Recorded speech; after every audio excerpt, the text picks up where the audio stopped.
السلام عليكم ورحمة الله. badda dhimatay ama baxrul mayit waa haro ama bad yar oo dhulku hareeraysan yahay. baddan ayaa waxaa loogu bixiyay badda dhimatay maadaama aysan ku noolayn wax kalluun ah, sababtuna ay tahay waxaa ku badan cusbada, oo baddan waxay badaha kale ka cusbo badan tahay 10 jeer. waxaana caan noqotay in baddan aysan dadku ku qarraqmin.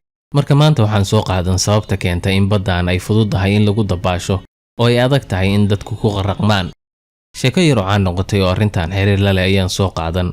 Imperador Roman ahaa oo noolaa 2000 sano ka hor oo la dhihi jiray Hero II ayaa waxa uu rabay inuu samaysto taaj dahab ah oo uu madaxa ku xirto.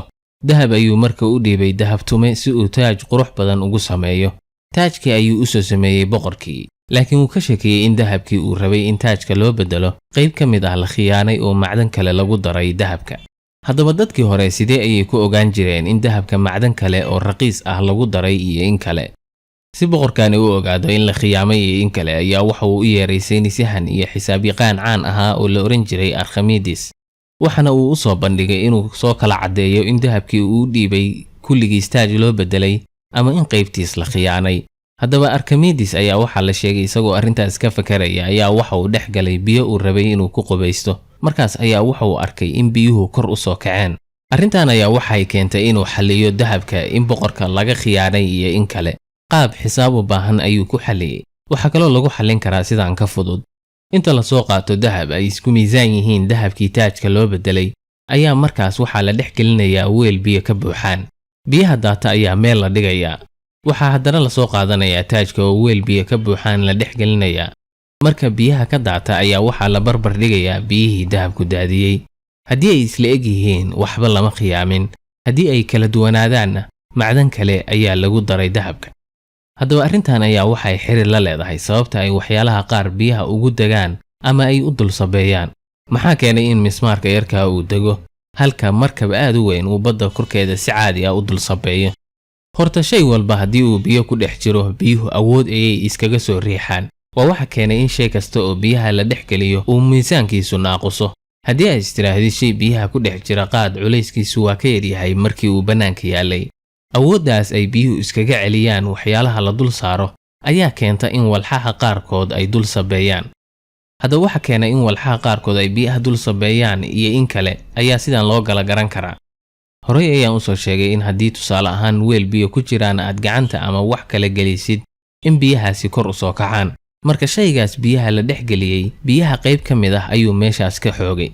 haddii biyahaas meesha laga saaray ay ka miisaan yar yihiin shayga biyaha la dhex geliyay, shaygaasi wuu degayaa oo biyaha hoostooda ayuu aadayaa. haddii biyahaas uu shaygaasi meesha ka saaray ay ka miisaan culus yihiin, waa uu dul sabaynayaa biyaha. arrintan weeye sababta keentay in mismaarka yar uu dego halka maraakiibta waaweyn ay badda dul sabeeyaan.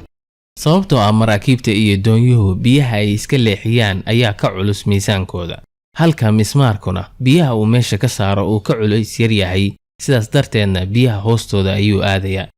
gujista ayaa iyadu waxay awood u leedahay inay marna badda dul sabayso marna hoos aado. waxaa arrintaas u sahla haamo ama taangiyo loo yaqaan ballast tank, kuwaasoo marka ay gujistu rabto inay quusto laga buuxiyo haamahaas biyaha badda, markaas ayay hoos aadaysaa. marka ay rabto inay kor u soo kacdana hawo ayaa laga buuxinayaa oo biyihii ku jiray ayaa laga saarayaa. kalluunada badda ku nool ayaa iyaguna waxa ay leeyihiin xubin la dhaho hawo hays ama gas bladder, swim bladder. xubintaas ayaa waxa ay u sahashaa inay kor ama hoos meesha ay badda ka rabaan joogaan iyagoo aan energy badan uusan ka bixin. haddaba markaan u soo noqdo badda dhimatay iyo sababta keenta inay fududahay in lagu dabaasho, ayaa marka hore waxa isweydiin mudan, keebaa fudud in lagu dabaasho, biyaha webiyada iyo ceelasha mise biyaha badda haddii meesha laga saaro dhaqdhaqaaqa biyaha? jawaabtu waxa weeye biyaha badda ayaa fudud in lagu dabaasho. haddii aad soo qaadatid litir biyo caadi ah iyo litir biyo badda ee cusbada leh, waxaa miisaankoodu culus yahay kuwa biyaha badda. taas macnaheedu waxa weeye shaygu si uu u dul sabeeyo biyaha cusbada leh waxa uu u baahan yahay in biyo ka yar uu meesha ka saaro marka loo fiiriyo haddii la dhex gelin lahaa biyo aan cusbo lahayn. marka waxaa dhacda in shay biyaha caadiga ah markii la dhex geliyo hoos aado, laakiin haddii biyahaas lagu daro cusbo oo lagu walaaqo uu shaygaasi kor u soo kaco oo kor soo aado. marka maadaama badda dhimatay ay ka cusbo badan tahay badaha adduunka oo dhan, waa meel ay aad u fududahay in lagu dabaasho. laakiin taas macnaheedu maaha inaysan dadku ku dhiman. 2017 waxaa ku dhintay nin ka tirsanaa baarlamaanka Ruushka. Sababta dadku ugu dhintaan baddan ayaa ah in madaxoodu hoos aado, iyada oo jirka qaybtiisa dambena ay biyaha ka kormaraan, taasoo keenta in lagu qaraqmo baddan isagoon qofku kulligiis aan badda ka hoos marin.